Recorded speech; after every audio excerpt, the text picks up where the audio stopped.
오늘 저는 그 요한복음 5장 중에서 그 베데스다 연못의 근처에서 38년 동안 그 병으로 고통받는 그 사람의 이야기를 나눠보려고 합니다. 1절에 보니까 그 후에 유대인의 명절이 되어 예수께서 예루살렘에 올라가셨다고 하는데 여러 학자들의 의견이 좀 분분해요. 6월절이다라고 이야기하는 사람도 있고 또 6월절이 아니라 오순절의 날이다 이렇게 이야기하는 사람들이 있어요. 어찌됐든 간에 이런 은혜스러운 그 날에 어떤 사람은 매우 고통스럽게 있다라는 거예요.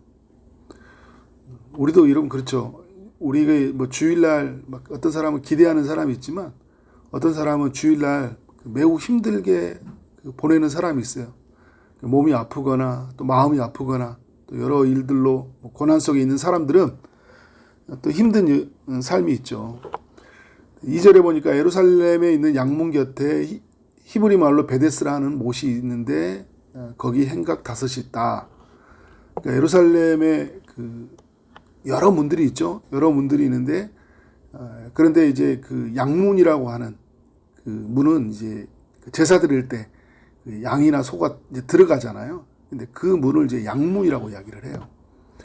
근데 그 양문에 이렇게 들어가면 이제 그 예루살렘에서 들어오면 이제 그 안에가 이제 중간에가 성전이 있잖아요. 근데 양문으로 들어오는데 그 옆에 이제 베데스다라는 그런 이제 연못이 있었어요. 근데 이 베데스다라는 이 뜻이 헤세드 이제 이 단어인데 벳은 집이라는 의미를 가지고 있거든요. 베델 할 때 집, 엘 하나님에서 하나님의 집 이렇게 하잖아요. 여기는 헤세드는 하나님의 뭐 자비, 은혜, 사랑 이제 이런 의미를 가지고 있잖아요. 그러니까 뭐 은혜의 집, 뭐 자비의 집 이렇게라고 할 수 있죠. 그러니까 사람들이 이제 이름을 지어준 거예요. 그러니까 이 연못은 은혜가 있는 집이고 자비가 있는 집이다. 그런데 여러분 어때요? 그러니까 명절이 다가왔죠. 또 양들이 들어가는 문이죠. 그리고 베데스다라는 그 자비의 집을 의미하는 연못이 있죠. 다 은혜로운 표현들이잖아요. 그런데 여기에는 어떤 사람들이 모여 있냐 보니까 3절에 그 안에 많은 병자, 맹인, 다리 저는 사람, 혈기 마른 사람들이 누워서 물의 움직임을 기다리고 있다라고 이야기를 하고 있어요. 왜 물이 움직이기를 바라느냐? 4절에 보니까 천사가 가끔 못에 내려와 물을 움직이게 하는데 움직인 후에 먼저 들어가는 자는 어떤 병에 걸렸는지 낫게 되밀어라. 이런 표현을 쓰고 있어요. 그러니까 이 사람들이 가지고 있는 그 속설이죠. 이게 이제 그 전설처럼 내려오는 이야기예요. 이게 사실이 아니라 이게 미신이고, 그죠? 이런 게 이제 우리도 있잖아요. 우리도 있는데 이 사람들에게도 이제 이런 게 있었던 거예요. 물이 움직이는데 이제 가끔 어떤 물이 움직이는 현상처럼 보이는 게 있었든지 아니면 물이 움직이는 일들이 있었던 뭐 바람이 불든지 어떤 일들이 있었겠죠. 그러면 그걸 하나님의 계시로 받아들이는 거예요. 천사가 내려왔다. 그래서 물이 움직이는 거다. 그러면 저기에 들어가면 나도 나을 수 있다. 이런 생각을 가졌던 거예요. 여러분 우리에게도 보면 이제 사람들이 어떤 곳에 가면 좀 특별한 은혜가 있다라는 것을 가질 때가 있어요. 성지에 가면 뭐 성지순례 가게 되면 여기는 좀 뭔가 하나님의 은혜가 있던 장소니까 여기서 기도하면 좀 나을지 몰라 뭐 이런 기대가 있잖아요. 그리고 기적의 물이다 막 이렇게 물이 이렇게 나오는데 보면 막 거기에 들어가면 막 사람들이 왠지 이 물을 마시면 이 물을 만지면 내 병이 좀 나을 것 같은 그런 기대 심리가 있잖아요. 우리 안에서 가지고 있는 그 종교에 가지고 있는 이 본성이거든요. 그러니까 가지고 있는 인간이 누구나 종교성을 가지고 있잖아요. 뭔가 이 일을 하면, 이걸 만지면 특별한 일이 일어나지 않을까. 그래서 사람들이 부적을 붙이고 그래서 뭔가를 어딘가를 가는 거예요. 이제 곧 있으면 새해가 다가오죠. 새해가 다가오면 해가 가장 먼저 빨리 뜨는 곳을 향해 가잖아요. 가서 해가 뜰 때 사람들이 뭘 하죠? 와, 하나님이 이 세상을 만지게 하셨구나, 이렇게 찬송하는 사람이 있는가 하면, 올 한 해도 우리 가족 건강하게 하시고, 뭘 보면서? 해를 보면서. 뭐 하는 짓이에요, 그죠? 또 여러분 뭐예요? 별이 떨어지는 거 보면서, 자연의 현상을 보면 참 신비롭다, 하나님이 일하심이 없다 하는데, 어떤 사람이 별이 떨어질 때 소원을 빌면 나는다, 이런 이야기 있잖아요. 그래서 저에게 돈 좀 주세요, 막 그러잖아요. 우리 이런 생각을 많이 가지고 살아가요. 이 사람들에게 절망은 뭐냐면요, 몸도 많이 아픈데 뭐예요?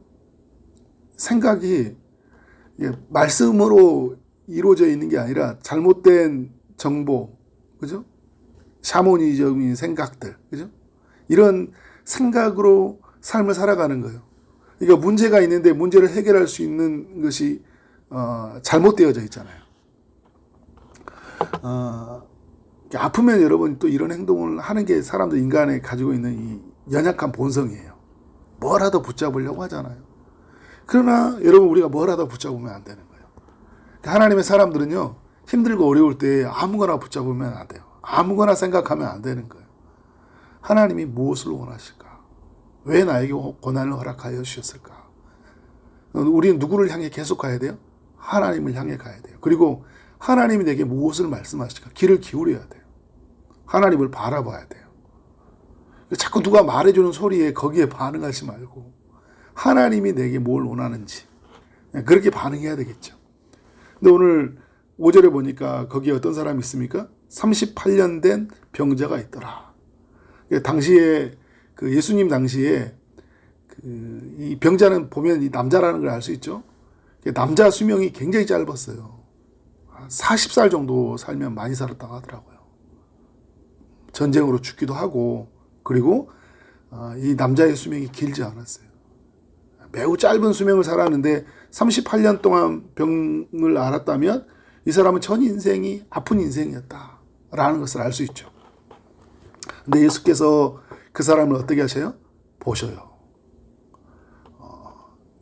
예수님이 양문으로 들어오신 거, 명절이 명절이 되어서 양문으로 들어오시고 베데스다 연못을 지나가셨던 이유는 예수님이 산책하러 가신 것이 아니라 누구를 치유하시기 위해서 오신 거예요? 바로 오늘 38년 된 병자를 치유하기 위해서 오신 거예요. 오늘 보시고 병이 벌써 오래된 줄 아시고 처음 보는 사람인데 그 사람을 보면서 뭘 아는 거예요? 오래된 병을 아시는 거예요. 여러분, 우리를 정확하게 아시는 분이 누구예요? 주님이잖아요. 의사도요, 여기 가서 말하면 틀려요. 저기 가서 말하면 진단이 틀려요. 그러니까 어떻게 해요? 처방도 다르잖아요. 다 이익의 관계에서 할 때가 많아요. 그런 병원들이 많이 있다라는 거예요. 다 그런 건 아니고. 그런데 주님은 우리의 아픔을 아셔요. 깊은 곳에 있는 아픔을 아신다는 거예요. 그러면서 주님이 뭐라고 말씀하셔요? 이르시되 내가 낫고자 하느냐. 수많은 많은 병자들 중에 38년 된 병자를 보시고 아시는 주님이 말씀하시는 거예요. 이게 은혜죠. 은혜라고 말하는 거예요. 여러분, 수많은 사람 중에 주님이 나를 찾아오시고 나를 불러주셨잖아요. 나를 보시고 그리고 나를 너무 잘 아시는 주님이 제만서 낫고자 하느냐, 변하고자 하느냐, 벗어나고자 하느냐 물어보는 거예요. 어떻게 대답해야 됩니까? 주님, 저를 어떻게 아십니까? 제가 이렇게 아픈 줄 어떻게 아셨습니까? 놀래서, 그죠? 그래서 주님 저를 고쳐주세요, 이렇게 해야 되잖아요. 그죠? 그런데 사람들이 그렇지 않아요. 오늘도 이렇게 설교를 들어도 주님의 음성이 들려와도요, 어디로 갑니까? 내가 낫고자 하는 나의 정보, 그죠? 내가 생각하는 것들을 따라 행동을 할 때가 많이 있어요. 병자가 대답하되 이렇게 하잖아요. 주여, 물이 움직일 때 나를 못에 넣어주는 사람이 없어서 내가 가는 동안에 다른 사람이 먼저 내려가나이다. 이렇게 말을 해요. 그러니까 이 사람은 뭐예요? 네 앞에 있는 예수님이 어떤 분인지, 나를 아시는 주님, 나를 보시는 주님, 나에게 말씀하시는 주님, 여기에 집중하지 않고 나의 정보에 집중하고 있는 거예요. 나의 정보는 뭐예요? 베데스다 연못에 들어가야 되는 거예요. 근데 내가 38년 동안 누워있는데 내 힘으로는 들어갈 수 없잖아요. 누가 넣어줘야 돼요. 그래서 이 사람의 기대는 뭘까요? 당신이 그러면 나를 넣어줄 수 있냐라는 거죠. 전혀 다른 접근이에요. 다른 생각을 하고 있어요. 우리가 여러분 이런 실수를 많이 한다니까요. 그래서 이 주님 앞에 나아갔을 때 주님이 그 하시는 일 앞에 집중하지 못하고 다른 것에 우리가 바라보고 그렇게 살아갈 때가 굉장히 많이 있습니다. 근데 예수님이 8절에서 이런 이야기를 해요. 예수께서 이르시되 일어나 내 자리를 들고 걸어가라 하시니. 그러니까 우리가 기도할 때 보면 진짜 마땅히 구해야 할 걸 기도해야 하는데 그런 기도 잘 안 하잖아요. 진짜 필요한 기도 안 하거든요. 근데 하나님은 놀라우신 게 뭐냐면요. 우리 필요한 것을 응답하세요. 내가 낫고자 하느냐, 나를 넣어주세요 이렇게 하는데 연못에 넣어주는 게 아니라 어떻게 하는 거예요? 낫게 해주시는 거예요. 우리의 문제를 해결해 주세요. 그래서 어떤 일이 일어납니까? 9절에 그 사람이 곧 나아서 자리를 들고 걸어가니라 라고 이야기하고 있어요. 자리를 들고 걸어가니라. 여러분 기적 아니에요? 38년 동안 누워있는 사람이요. 자리를 들고 걸어가니라. 사도행전 3장에서 그런 이야기 나오죠. 40년 동안 안진뱅이가 어떻게 걷기도 하고 뛰기도 하는 일들이 일어나잖아요. 그런 일들이 지금 양문 베데스다 연못가에서 이런 기적을 경험하고 있는 거예요. 연못에 들어가지 않고 어떻게 하고요? 그 자리에서 일어나는 거예요. 그리고 여러분 인생은 어떤 연못에 들어가는 것이 아니라 우리는 누구를 만나야 되는 거예요? 예수 그리스도를 만나야 되는 거예요. 우리는 너무 연못을 찾아요. 연못을. 어떤 방법을 찾는다라는 거예요. 누가 뭐 해준다고 하면, 뭐 고친다고 하면 다 찾아다니잖아요. 그죠? 뭘 먹어야 돼요. 뭘 마셔야 돼요. 우리 여기 너무 관심이 있어요. 누구 앞에 서야 돼요? 예수님 앞에 서야 되는 거예요. 근데 이런 은혜스러운 자리에 보면 꼭 이렇게 은혜롭지 못하는 사람들의 이야기가 또 있거든요. 이 복음서에 보면 이 사람이 낳는 일이 안식일인데 10절에 보니까 유대인들이 이 병 나은 사람에게 축하의 말을 해줘야 되잖아요. 얼마나 고생했어. 38년 동안 너무 같은 그 사람의 기쁨에 같이 함께 동참해주고 같이만 걸어다니면서 옆에 걸어다니면서 놀랍다. 너를 이렇게 놀랍도록 만드신 이가 누구냐 이렇게 반응해야 되는데 안식일인데 네가 자리를 들고 가는 것이 옳지 않다. 아니 지금 38년 동안 누워 있었다고요. 불치병으로 여러분 도저히 고칠 수 없는 암 몇기 말기암이었어요. 고침 받았어요. 근데 지금 뭐 하고 있는 거예요? 안식일 날 지금 이렇게 걸어다니면 안 되는 거예요. 안 된다라는 거예요. 유대인들의 그 가지고 있는 그 안식일 날 9가지의 금지된 명령이 있거든요. 그 중에 하나가 뭐냐면 물건 들고 옮기면 안 되는 거예요. 자리를 들고 옮겼다 이야기를 하잖아요. 여기에 관심이 있어요, 이 사람은. 그러니까 우리가 교회 생활을 해도 여러분 그런 거예요. 내 주변에 어떤 사람이 하나님의 일하심과 하나님의 역사하심에 일어나는 것을 관심이 없고 꼭 하지 말아야 될 행동을 하는 것에만 관심이 있을 수가 있어요. 아유, 저 사람은 저런 행동을 해. 그죠? 이 사람 저렇게 손을 흔들고 기도를 해. 왜 저 사람은 막 이렇게 소리를 내고 이렇게 큰 소리로 기도하고 그런 거야. 아유, 막 행동이 거슬려요. 근데 그 사람은 주님을 만나가지고 막 찬양하고 예배하고 있는 데 있잖아요. 이 사람은 뭐예요? 계속 비아냥거려요. 누구처럼? 유대인들처럼. 그래서 여러분, 이 사람은 그런데 뭐냐면, 그 사람이 누구냐라고 이제 그들이 묻되 너에게 자리를 들고 가라고 한 사람이 누구냐라니까 예수님이 이제 그걸 알고 이제 피하잖아요. 그리고 이 사람은요 거기에 관심이 없어요. 그리고 뭐예요? 자기가 병 나은 것이 너무 기쁜 일이잖아요. 너무 기쁜 일이에요. 그런데 주님이 그리고 이 사람들이 다 가고 나서 이 기쁨을 맞이한 이 병자에게 찾아와서 15절에 하는 소리가 뭐예요? 사람을 만나 이르시되 보라 내가 나았으니 더 심한 것이 생기지 않게 다시는 죄를 범하지 말라 이렇게 이야기를 하고 있어요. 두 가지를 생각해 볼 수 있는 거예요. 다시는 죄를 범하지 말라라는 이야기를 할 때 볼 때 이 사람의 문제는 죄 때문이었구나라고 생각해 볼 수 있죠. 죄로 인해서 이런 병이 생길 수 있다. 근데 주님이 고쳐주셨어요. 그러면 이제 어떻게 살아야 돼요? 간음한 여인이 다시는 주님을 만남으로 말미암아 다시는 간음한 죄를 짓고 살아서는 안 되잖아요. 그런 것처럼 다시는 죄 때문에 무너지면 안 되는 거예요. 그러니까 다시는 우리로 본다면요 이전과 같은 삶의 방식으로 살면 안 되는 거예요. 하나님의 일하심을 경험하면 다시 이전의 삶의 방식으로 넘어가면 안 된다는 거죠.